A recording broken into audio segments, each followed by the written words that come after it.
mic on here. There we go. How's everybody doing this afternoon, this evening? This is George Walker, and this is the BFTAA and More show. We're glad that you're joining us right here on KUAW Radio. Let me turn my background off.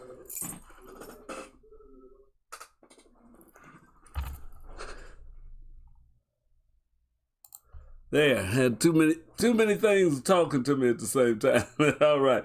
Yeah, this is the BFTAA and More show, the Black Family Technology Awareness Association and the W.E.B. Du Bois Learning Center come together to form this radio station, Knowledge, Understanding, and Wisdom. Goes by the letters KUAW. So KUAW is a product of us working together, and we bring you this show to let you know things that are going on in the community, to talk about technology. We are a STEM-related organization, so we like to talk about science, technology, engineering, and mathematics, and keep you informed as much as we can on things going on in the community and things going on worldwide. So thank you for joining. Glad that you're here. It's September, and we're getting into near the official end of summer. We've already had our Labor Day, so it's the weather's going to be changing. Things will be looking a little different outside, but we're still glad for the weather that we have here right now. Getting my house painted, so I hope that they can get that done real quick. We got rain, everything coming in as it's getting near the end of the year, but the painters seem to be doing a good job, and I think maybe by the time this week is out, we'll have this job completed. So that's a big thing going on around the Walker household right now. But we're glad that you're here, and we want to give you some news and information. One of the things that we always do here is we bring you a little bit of what's going on at NASA, the National Aeronautics and Space Administration, because that's one of the things that works with our STEM outlook. We're looking at things in STEM, science, technology, engineering, and math, and how we can get our families involved in it, how we can get our young people to look at careers or look at a profession in STEM, to become engineers, scientists, technicians, the mathematicians, or math is definitely a part of it. But those are our professional paths and career paths that can be really beneficial to families and to helping to eliminate this inequity, the wealth gap that we have going on, and also the digital divide that exists in the African American community. So we're trying to promote that. We try to encourage young people and families to get involved with technology and the benefits that it can have and the fun that you can have with it.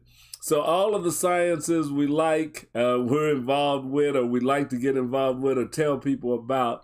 And it's just a great thing. So we'll give you some news on things going on with the KC STEM Alliance, which we are a member of, and let you know how you can help us out. You might want to join in with the Black Family Technology Awareness Association and some of the things that we have upcoming and things that we're looking for that could help us in the community. So thank you for listening right now. We're going to go right into our National Aeronautics and Space Administration, NASA, with their show that they put out every week calling This Week at NASA. So we're going to show you a little bit about what's going on at NASA this week. And let's bring that up right about now. Whoops. Okay, yeah, I had to get myself going out on the audio side. Here we go. An historic milestone for Perseverance, a busy week of activity at the space station, and a target launch date for the Webb Space Telescope. A few of the stories to tell you about this week at NASA. Our Perseverance rover completed the collection of its first 2 samples of Martian rock. Mission Control received data confirming the historic milestone. The core samples were collected from a rock located in Jezero Crater. I wanted to be a part of this moment, to be able to achieve something that has never, ever been done before. And while it definitely was a very long time waiting, I think all of us can say that it feels fantastic. And Perseverance is playing an incredibly important role in our understanding of Mars and demonstrating key technologies as we take our next steps in exploring the solar system. The cored rock material is sealed in airtight titanium sample tubes that, along with any additional samples, could be retrieved and returned to Earth for closer study by one of the future Mars sample return missions being planned by NASA and the European Space Agency. The September 12th spacewalk outside the International Space Station will be the first one conducted by two international partner astronauts out of the station's Quest airlock. Japan's Akihiko Hoshide and Thomas Pesquet of the European Space Agency will work to attach a support bracket for future installation of the station's third new solar array. NASA astronaut Mark Vande Hei will provide support during the spacewalk from inside the space station.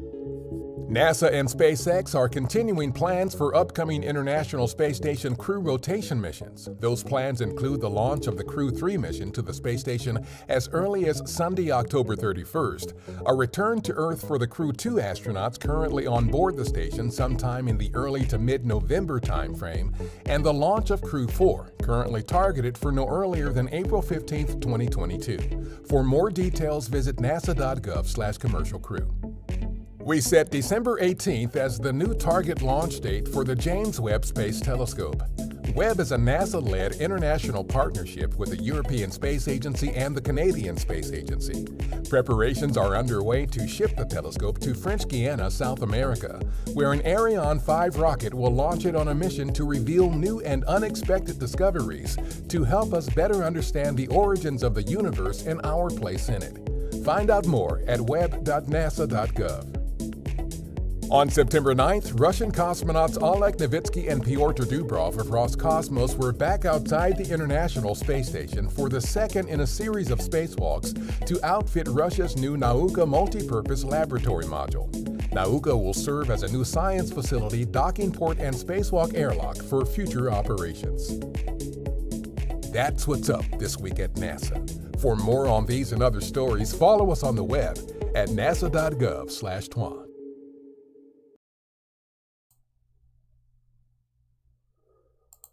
All right. Yeah, that's what's going on at NASA. Let me see if I can get myself back with you. There you go. Yes, that's what's going on at NASA right now, and we're glad to be able to bring that to you.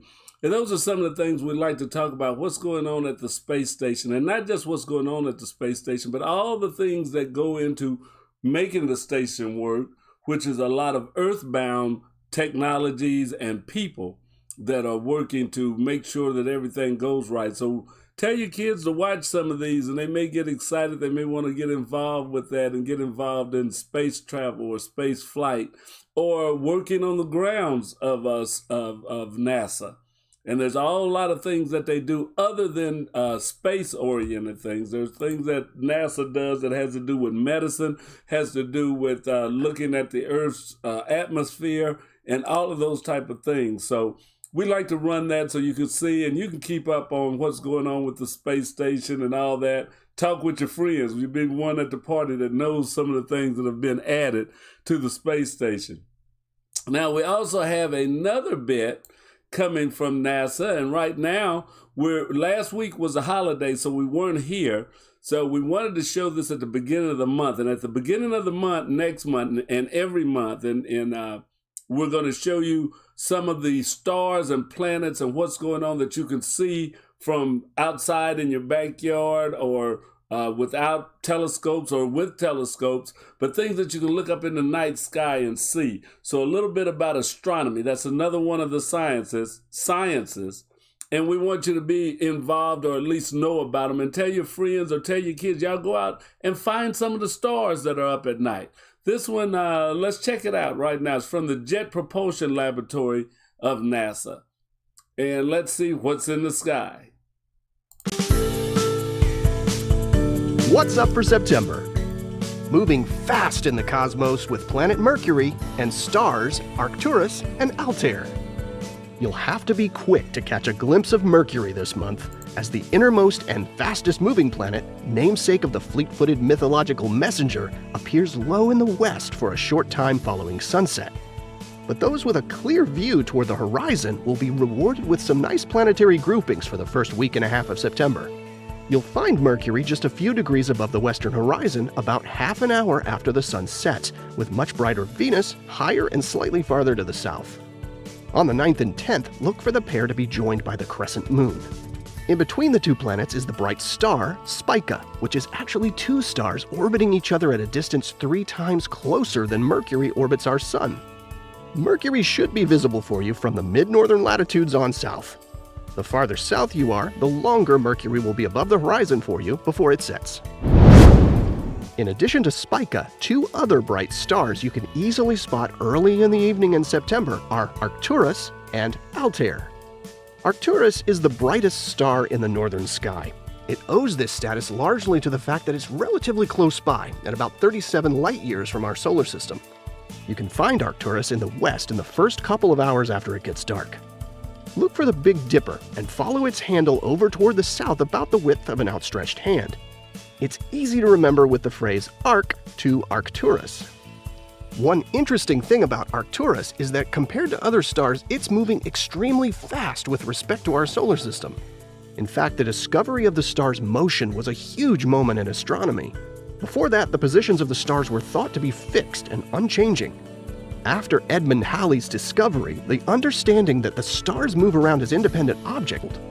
After you've found orange-colored Arcturus, spin yourself around toward the south-southeast Latin shape directly. So look for Altair and Arcturus in the September sky, 2 bright, nearby stars that, along with Mercury, each have their own spin on what it means to be fast. Here are the phases of the moon for September. You can catch up on all of NASA's missions to explore the solar system and beyond at nasa.gov. I'm Preston Dykes from NASA's Jet Propulsion Laboratory, and that's what's up for this month.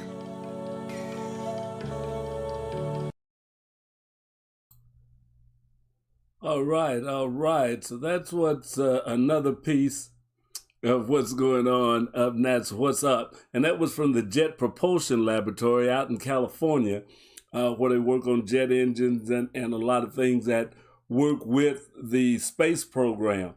So yeah, we like to show you those different bits. We're getting more information and things. And for our families to get involved with, it's not just for anybody else or to say that's not for us. No, we're involved in, as African Americans, we should be as involved and wanting our families involved in some of the sciences and technologies as in sports or anything else that we do, or music, the sciences, the technology, being a sound engineer, those type of things that can even help you get a job in entertainment. But those are the things that we want to expose our young people to. That's what we try to do here, is to bring that up. Also would like to let you know that we started working now. We'll soon be back in our studio. I don't know if you guys know or not, but we've been broadcasting from remote locations. A lot of the shows have been done via Zoom because we haven't been in our building. We had problems with the freezing last year and water pipes busting and things having to be fixed and replaced. But a lot of that is done now. And I'm happy to say that we had a meeting of the Black Family Technology Awareness Association, and our goal is now we're going to move to a new location. We'll still be in the W.E.B. Du Bois Learning Center, but we're moving the radio studio. We're going to move that to a new location. We're moving the BFTAA offices into a new room. We're going to fix it up. We're going to do some painting, and we want to come back, as they say, we want to build back better than we were when we left. So we want to have a better studio. We want to have better offices, and we want to be able to support and to serve our community better. Not only bringing you timely information of things that are going on in the city, but also to serve our youth and families. Our robotics program will be starting up back in person, but we're going to probably start back with our middle and high schoolers. We're still working to see about bringing in the elementary school students. We're preparing a COVID protocol so that we'll be able to tell you how we're going to protect all of you and children that come into our learning center. There'll be mask protocols and cleaning protocols that we'll have to do to make sure that we are COVID safe, because we don't want to bring anybody into the facility that may cause any harm to ourselves or to them. So we're going to be working on our COVID protocol list. Matter of fact, that's a requirement before we can even go back in to open up for people in. So we're working on that now.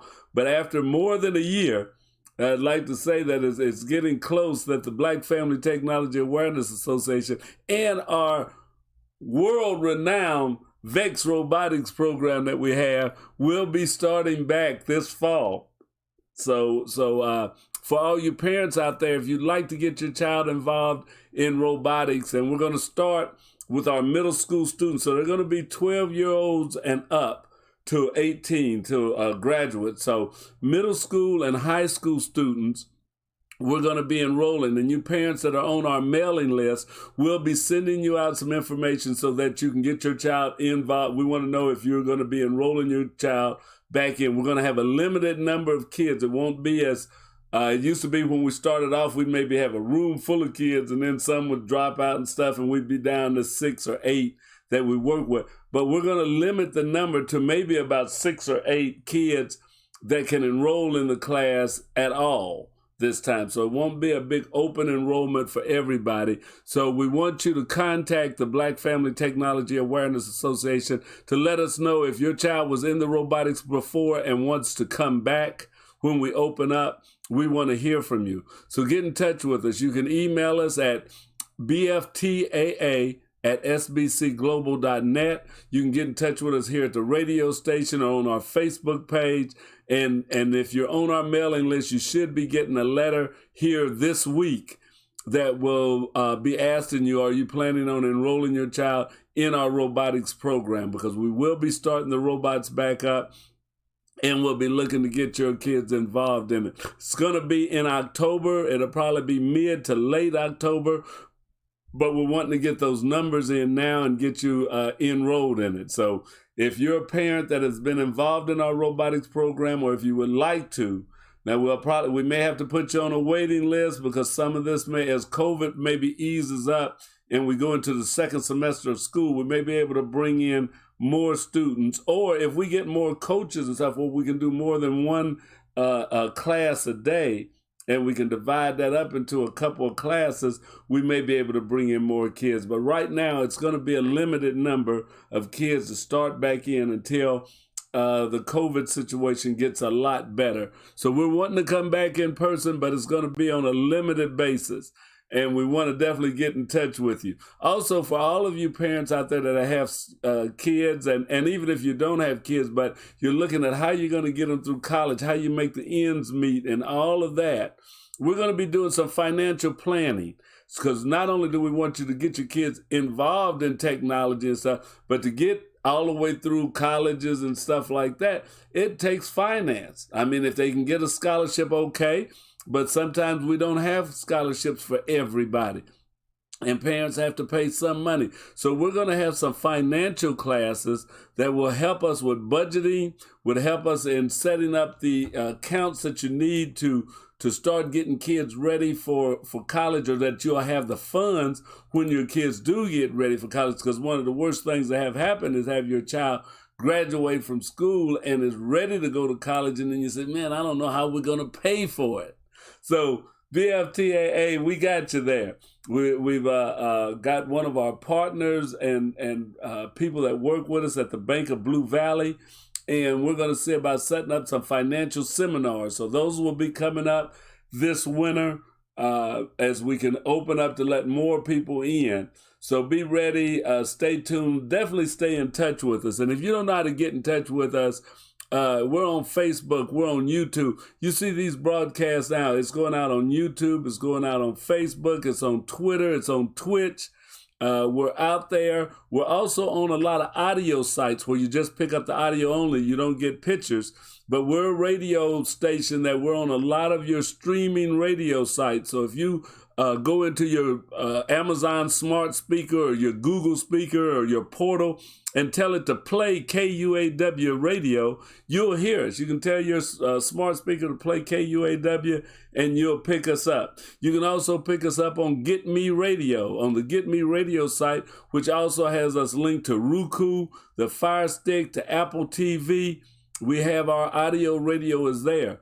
We're also on mytuner.com. We're on the online radio box. We're on Radio Garden. And you can also pick us up directly on our website, www.kuaw.org. Hit the play button or look at all the stations that we're appearing on and hit one of those buttons and you'll hear KUAW. We're updating our calendars on those pages too so that you'll be able to tell when BFTAA and More is coming on, or when Truth Be Told's coming on, or Cognitions, or Wave Your Grades with Carl Boyd. All of those shows you can pick up on KUAW audially. So if you're in your car, if you got a Bluetooth equipped car or a smartphone on you, just link it up to KUAW. Go to the TuneIn app and then search KUAW or tell it to play KUAW and you'll get KUAW radio. Or you can download the online radio box radio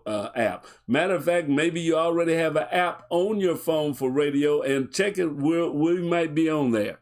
So you can get us 24 hours a day. We have news, information, we play some music, we got smooth jazz, we've got some blues, we got some old school music, all of that right here at KUAW Radio. So we want to educate, but we also want to help you entertain, have fun in life, because it's not all about work and study. You know how that goes. But yeah, I was looking at a thing as we talk about streaming. And I was looking at a survey that came out from Roku did the survey by a man named George Winslow. And it's talking about how people are streaming, and the streaming industry has passed a tipping point to where it means that there are as many people streaming as watch cable, in some places even more, that it's not going away. And before long, all TV and everything, or at least that's what Roku would like to say, is going to be streaming. It says 1 in 4 consumers cut the cord in the last year, and they pay $49 a month for video services versus $121 a month for pay TV services. So people are going to streaming video as opposed to pay TV.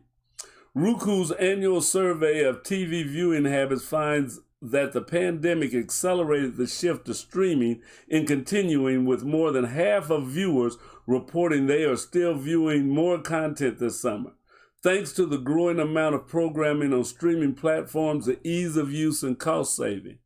The survey found that 1 in 4 consumers cut the cord in the last year, and they pay, which is their price, I guess, $40 a month for video service instead of the $121. Notably, it also found that 23% of boomers, people my age, cut the cord in the last year, indicating that the trend has spread from the younger to the older group. So you have older people that are now going to streaming that we remember when pay TV was brand new. I remember when they was first bringing cable to town. And we thought that was something, but now that is old. The young people have already a lot of them have gotten away from it. And now people my age, younger and older, are getting away from pay TV and going to streaming services. So 23% of boomers cut the cord in the last year.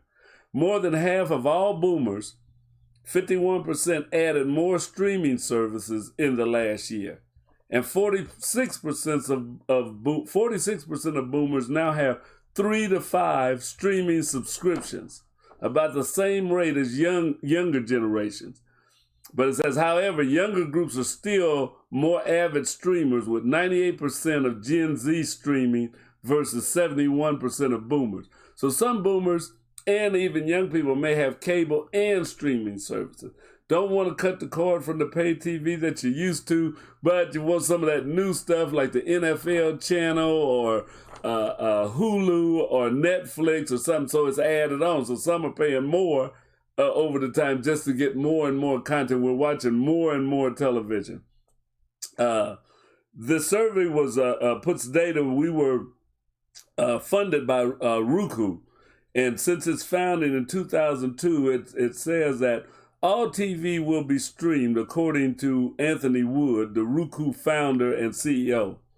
These results show that TV streaming has passed a tipping point. even more exciting, it's bringing more people together, starting new conversations, and giving viewers of every generation more of the content they love while also making it more accessible. So streaming has grown. I mean, at first, didn't that many people even have the internet capabilities to do streaming? And that's what brought streaming along, is the internet. So we have the internet to thank for having streaming. Now, the internet built up or started its big climb by being added on to a lot of the pay TV services. A lot of companies went into it. Now, the internet that we used to have at first, when you just did a dial-up, couldn't serve video purposes. You know, not the way you're doing now. You definitely wasn't going to get HD TV and all of that when you weren't even getting a megabit of data transport. So as the internet grew and got bigger, then the pay TV companies added that in there because it was another source of revenue. But now the internet has gotten so much bigger, the pipes, the speed, the fiber access and all that, that people are using it for straight streaming of video. And they're not using the pay TV side. A lot of your pay TV companies are also your internet provider, but they've got a service that this was what we were making money off of. It's getting smaller, but our internet pipe is getting bigger. So it's a changing of industry. It's how things move around. Just like we went from vinyl albums to CDs to MP3s, and now, you know, from where you used to have the Walkman and all of that, as you thought was portable, it's on the cloud. So all you have to have is a Wi-Fi connection, and you're streaming your music in. So everything has come to live data streaming, as opposed to even having it on a floppy or on a thumb drive or anything like that. People are just so used to being able to get the internet right out of the air. They might not think they're getting it or not know that they're getting it, but if you're streaming, if you're using your cell phone and you're listening to any kind of music station, Shoutcast, or not Shoutcast, but SoundCloud, any of those things, you're using the internet. You know, anything that you're pulling in, then that needs the internet. That needs that connection to get it in. And that has become the big thing. It says TV streaming is here to stay. So it says 42% of those surveyed watch live sports on streaming versus 62% who watch live sports on pay TV, a record high for the annual survey. Nearly 2 in 3 consumers plan to go to a movie theater in the next year. Nearly 3 in 5 have streamed a new movie released at home in the last year. So even ad-supported streaming services are also widely embraced. So 7 in 10 say they have ad-supported services. So that means they're getting streaming service, but it's not to get away from commercials, because they have commercials on it. When we first got cable, remember when cable first come to town, we were glad because, oh, you can watch movies, you got that, and they don't have no commercials. Well, now with a lot of the channels that's on cable, you got as many commercials as you have on regular television. Yeah, they still have the movie channels that have the regular movies and they don't interrupt them with that. But a lot of the stuff that people are watching and shows they're watching come with commercials, even though you're paying for the service. So you're paying for the service, but you still got to watch commercials. But that's just saying that a lot has been changing and a lot of the listeners are changing. So this was a survey that was done by Roku. So they're going to give you a brighter picture for that side. But I'm pretty sure that the cable TV people would tell you that they see that there's a change coming. As a matter of fact, a lot of them have been changing what they offer so that they can stay in tune. Some of them are talking about a la carte services where you don't have to buy the whole package and things like that. Well, they're going more into a streaming model, and that's what's coming up. But that I wanted to share with you because that was new. That's something coming up, and I thought you'd like to know about it. So if you're into Roku, if you've got Netflix and any of the other streaming services, you're on the cutting edge of something that's growing and getting better. And it may just be like the Bitcoin thing right now. Everybody's talking about Bitcoin, but we're not too sure about what it is, but who knows? Before long, it may be the next currency that we use. I don't know that I'm going to buy any right now, but that may be something that 2 or 3 years from now, 5 years from now, you think nothing of it. So we'll have to see how that goes. Now, as we've been going along here, it's getting a little bit later in the day. Wanted to let you know, I told you about our moving our facility, us getting a new studio or sort of updating our studio some. And it's going to take money to do a lot of the work that we're doing. So I've got to put my plug in for donations. We'd like for you to help support KUAW Radio and the Black Family Technology Awareness Association by making a donation. You can make a donation on the webpage that you're looking at watching this right now. If you're on Facebook, just go to the donate button and you can pick us up. If you go to our website, there's a donate button there. You can make donations to KUAW or the BFTAA on PayPal, on Facebook, on I don't know if we're on Twitter with the donation thing, but there's a lot of ways, and we need the donations to help fund the expansions that we want to do, the services that we want to provide, the work that we're doing with our young people and with families in the community. This is a total volunteer organization. Nobody gets paid. It's all the money flows back into providing the services that we need, buying equipment, buying tools that the kids use, upgrading some of the things that we have.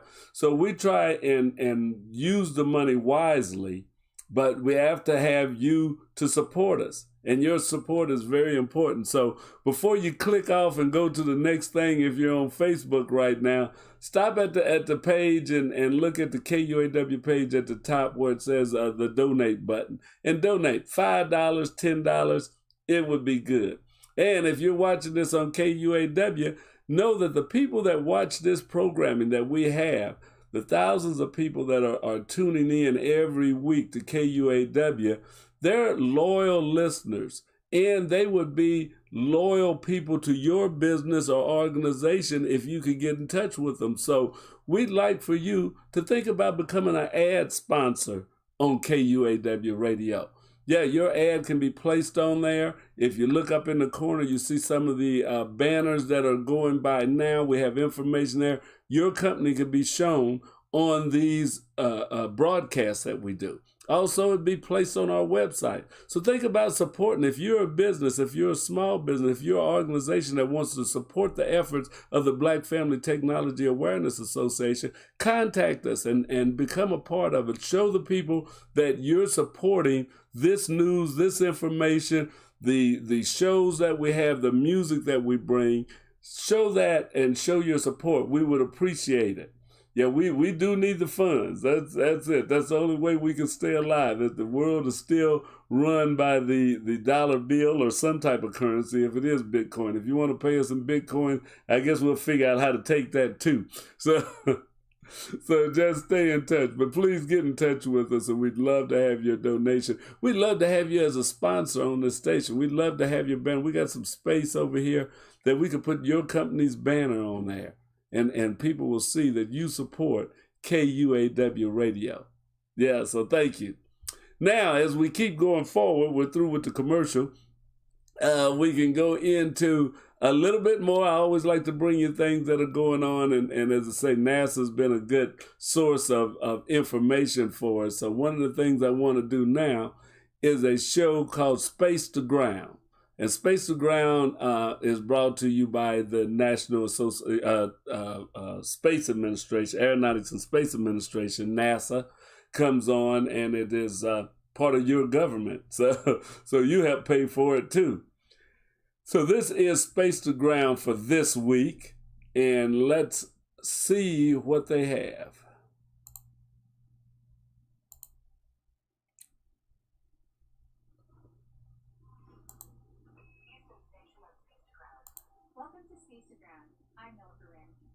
Another week of spacewalks and biomining with microbes are just some of the exciting things happening aboard the International Space Station.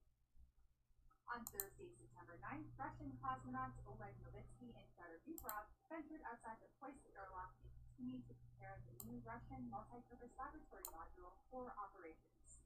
This is their second spacewalk in a week and is a part of a series of spacewalks required to complete the outfitting steps for the new module.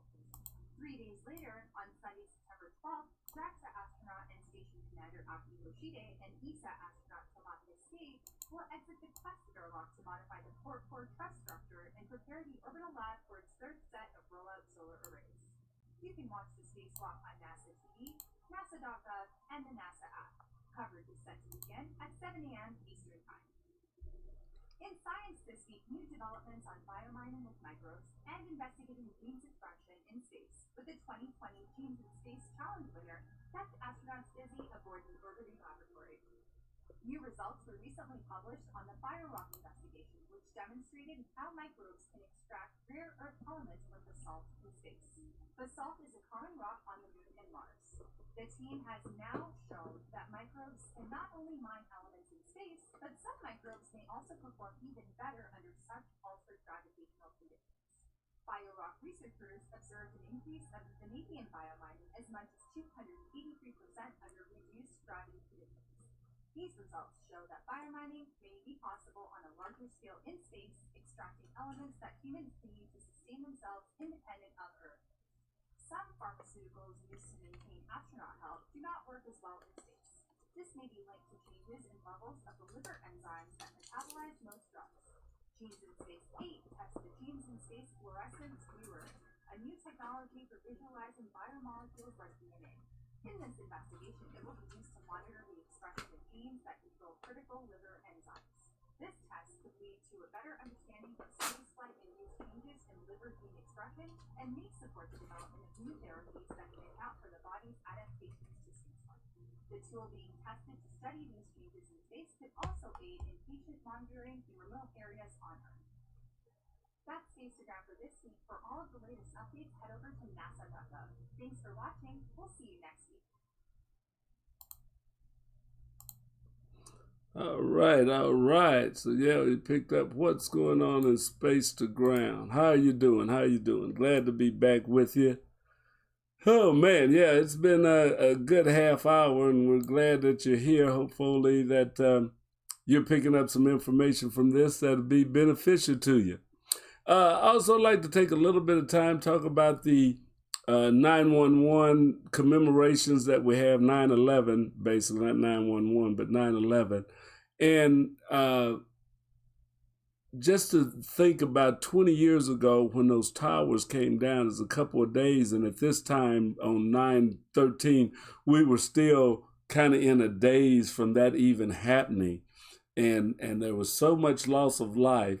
That was the biggest terrorist loss of life that we've had in the United States. Before then, it was the Oklahoma City bombing, but the 9/11 tragedy was by far the worst terrorist action that we had in the United States, and so many people lost their lives. So we want to salute and remember those people, those that were workers and those that were first responders that went in to help. I mean, there was heroism that went on all sides from all walks of life. A lot of people banded together to help in a time of need, and that they did it without regard to personal safety. So we want to thank all of our firefighters. I've had firefighters that are members of my family, the police departments, all of those people that serve. But we also want to thank the workers and think about those people that helped out. Some people that go a little unsung, but they were in there. They were helping each other. They were trying to get out of the buildings and stuff. So it's a thing that we should remember, and we should always hold dear in our hearts is what happened on that day, and that it should never happen again, not only in the United States, but anywhere in the world, that innocent people are killed without warning, without doing anything, not in a state of war and stuff. That just is something that should not happen on Earth, not just in the United States, but it shouldn't happen anywhere. I don't want to see innocent people getting killed anywhere. Even combatants are bad enough, but at least you're in a fight. You know that there's something going on. You can defend yourself, but but these surprise or unannounced attacks are just, just something that shouldn't happen. So we want to definitely be mindful and continue to pray for all of those that are still suffering from that tragedy. Now, we also want to talk about what's going on with the coronavirus, the COVID virus. There's new variants in. I don't know if people have been vaccinated, if you wear masks, if you don't wear masks, all of that. It's causing a lot of confusion, a lot of anxiety in the country. But we need to really think, step back and think. It's not that emotional issue, but it's a fact of, let's give it some thought of how we treat each other in as it regards the COVID thing, and then how we look upon other people that either get vaccinated, don't get vaccinated, wear masks, don't wear masks. It is definitely a problem. It's a problem that our hospitals are feeling up. Face it or not, the fact that your hospitals become filled, your ICUs become filled, becomes a problem for everybody. It's not just for the COVID users or for the masked or unmasked or the vaccinated or unvaccinated. It's for the person that has a heart attack. And now with so much going on with COVID, they can't get the treatment, or there may not be emergency rooms for them. There may not be an ICU available for them because people didn't stop getting sick or stop needing all kind of other care just because COVID is here. No, they need it anyway. So we really need to look at how we can eliminate this virus. How we can mitigate its effects, and that we can make the treatment and everything work to where we can get not back to normal, because going back is not where we want to go, but going forward into a world that doesn't have to be afraid or driven by fears or thoughts or cares of COVID. We've got to get to that. I don't know what all it's going to take, but it takes mind power. That's why we are a STEM organization: science, technology, engineering, math. These are problems that we need scientists, we need engineers, we need technologists to work on. You say, why do we need engineers? Because as they come up with these not cures or even vaccines or things like that, people have to design how it's made, how it's created. Sometimes we're inventing new machines and new tools. It's just like those ventilators and things that people breathe. Well, that's not all being done by doctors. There's engineers that are working on it. There are scientists that are working on how we deliver the stuff that may be able to mitigate this condition. So STEM is important in our lives every day, not just for working on computers, but for just continuing life on this planet as we know it. So if you're not involved in it, get your kids, and everybody's not going to be a scientist or a technician, I know that, but let's expose our young people to it so that if some of them do have that inclination and they really want to do that, let's have it available for them. Let's say, yes, if you want to be a scientist, we'll support that 100%. Let's expose them to science museums and stuff. We'll take your kids to Science City.